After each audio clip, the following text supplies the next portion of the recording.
नमस्कार।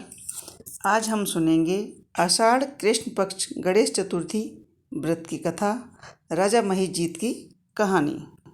पार्वती जी ने पूछा, हे वत्स, आषाढ़ मास कृष्ण पक्ष चतुर्थी बहुत ही शुभदायिनी कही गई है। आप उसका विधि विधान बताइए। इस मास के गणेश जी का क्या नाम है और उनकी पूजा किस प्रकार करनी चाहिए।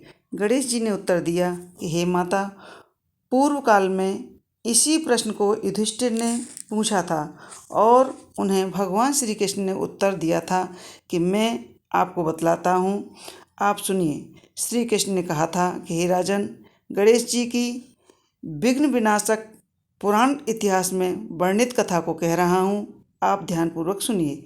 हे कुंती पुत्र, आषाढ़ कृष्ण चतुर्थी के गणेश जी का नाम लंबोदर है। उनका पूजन पूर्व रीति के अनुसार करें। हे राजन, द्वापर में महेशमती नगरी का महिजीत नामक राजा था। वह बड़ा ही पुण्यशील और प्रतापी राजा था।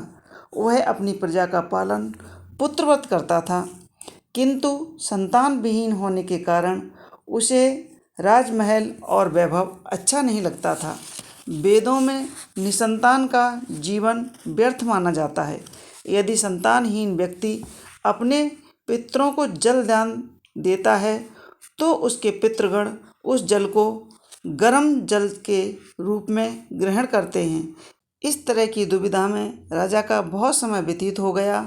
उन्होंने पुत्र प्राप्ति के लिए बहुत से दान यज्ञ कार्य किए, फिर भी राजा को पुत्र उत्पत्ति न हुई।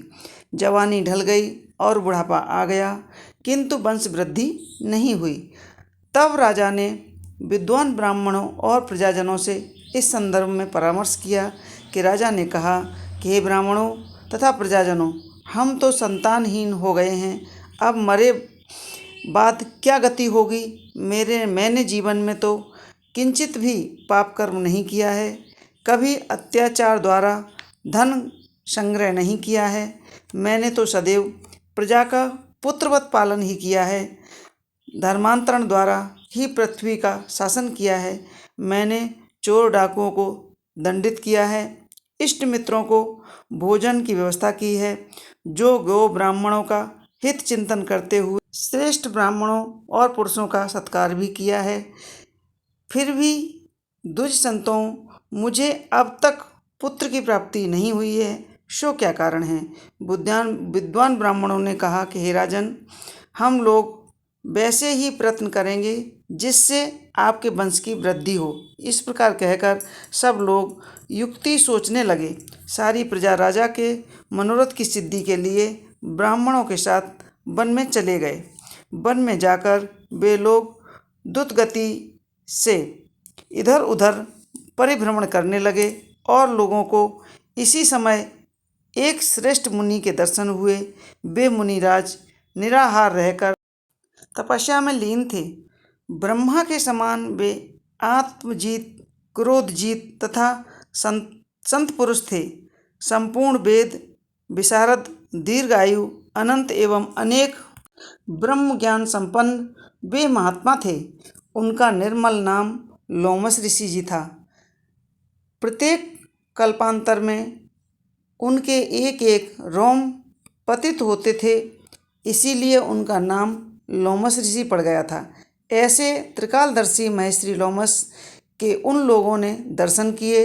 सब लोग उन तेजस्वी मुनि के पास गए। सभी एकत्रित होकर प्रणाम करके सभी लोग उनके समक्ष खड़े हो गए।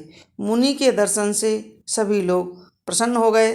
परस्पर कहने लगे कि अब हम लोगों का सौभाग्य से ही ऐसे मुनि के दर्शन हुए हैं। इनके उपदेश से हम सभी का मंगल होगा। ऐसा निश्चय कर उन लोगों ने मुनिराज से कहा कि हे महेश्वरी, हम लोगों के दुख का कारण सुनिए। आपने संदेह के निवारणार्थ हम लोग आपके पास आपकी शरण में आए हैं। हे भगवान, आप कोई उपाय बताइए। हे स्वामी, आप जैसे महात्मा को पाकर हम सब धन्य हुए। आप ब्राह्मण एवं ऋषियों में श्रेष्ठ हैं। आपसे बढ़कर कोई दूसरा पुरुष नहीं है। महर्षि लोमस ने पूछा कि सज्जनों, आप लोग यहाँ किस अभिप्राय से आए हुए हैं? आपका क्या प्रयोजन है? मुझसे स्पष्ट रूप से कहिए। मैं आपके सभी संदेहों का निवारण करूँगा। मैं आपके कल्याण की भावना रखता हूँ। तपस्वियों की तपस्या केवल परोपकार के लिए ही होती है। प्रजाजनों ने उत्तर दिया कि हे द्विश्रेष्ठ, हम लोग जिस महान कार्य की सिद्धि के लिए यहाँ पर आए हैं उसे सुनिए। हम महिष्मती नगरी के निवासी हैं। हमारे राजा का नाम महीजीत है। वह ब्राह्मणों के रक्षक हैं, धर्मात्मा हैं, दानवीर हैं, शूरवीर हैं एवं मधुरभाषी भी हैं। उन राजा के हम लोगों का पालन पोषण किया है, परंतु ऐसे राजा को भी आज तक संतान की प्राप्ति नहीं हुई है। हे भगवान, माता पिता तो केवल जन्मदाता ही होते हैं, किंतु राजा ही वास्तव में पोषक एवं संवर्धक होता है। उसी राजा के निमित्त हम लोग ऐसे गहन वन में आए हैं। हे महेश्वरी, आप कोई ऐसी युक्ति बताइए जिससे राजा को संतान प्राप्ति हो, क्योंकि ऐसे गुणवान राजा को कोई पुत्र न हो, यह बड़े दुर्भाग्य की बात है। हम लोग परस्पर विचार विमर्श करके इस गंभीर वन में आए हैं। उनके सौभाग्य से ही यहाँ हम लोगों ने आपका दर्शन लाभ किया है। हे मुनिवर, किस व्रत दान पूजन आदि कर्म का अनुष्ठान करने से राजा को पुत्र प्राप्ति होगी? आप कृपा करके हम सभी को बतलावें।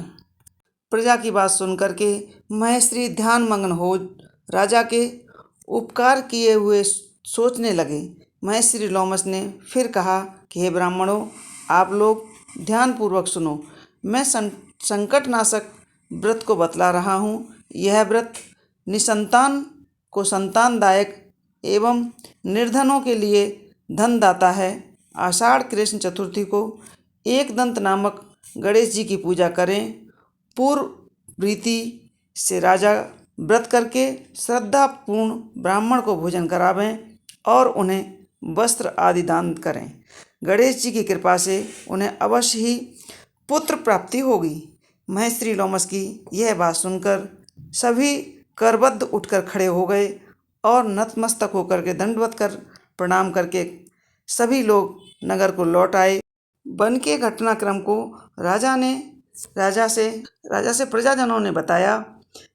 प्रजाजनों की बात सुनकर सम्मानकारी विमल बुद्धिधारी राजा बहुत ही प्रसन्न हुए। उन्होंने श्रद्धा भक्ति से विधिवत गणेश चतुर्थी का व्रत करके ब्राह्मण को भोजन वस्त्र आदि दान दिए। रानी सुदक्षिणा के गर्भ धारण किया और संस्कार के तदंतर श्री गणेश जी की कृपा से राजा को सुंदर और सुलक्षण पुत्र प्राप्त हुआ। राजा के संपूर्ण नगरवासियों को संतुष्ट करके पुत्र उत्सव मनाया। राजा महीजीत ने ब्राह्मणों को धन देकर तृप्त किया। श्री गणेश जी कहते हैं कि हे राजन, इस व्रत का ऐसा ही प्रभाव है। जो व्यक्ति इस व्रत को श्रद्धावत पूर्वक होकर करते हैं, वे समस्त सांसारिक सुख के अधिकारी हो जाते हैं। श्री कृष्ण जी कहते हैं कि हे महाराज, आप भी इस व्रत को विधिपूर्वक कीजिए। आपके संपूर्ण शत्रुओं का विनाश होगा और आप अचल राज्य के अधिकारी बनेंगे।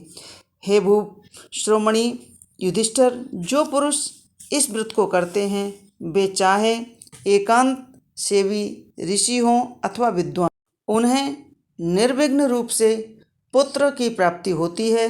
जो मनुष्य गणेश जी के चरित्र को सुनते हैं अथवा उन्हें सुनाते हैं, सब कार्यों में सिद्धि प्राप्त होती है। तो हे गणेश जी महाराज, जैसी आपने राजा महीजीत पर कृपा करी, वैसी सब पर करें।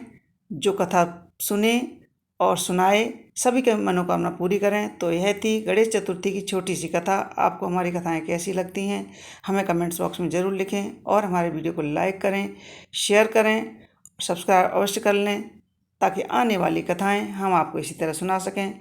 बहुत बहुत धन्यवाद। जय श्री गणेश।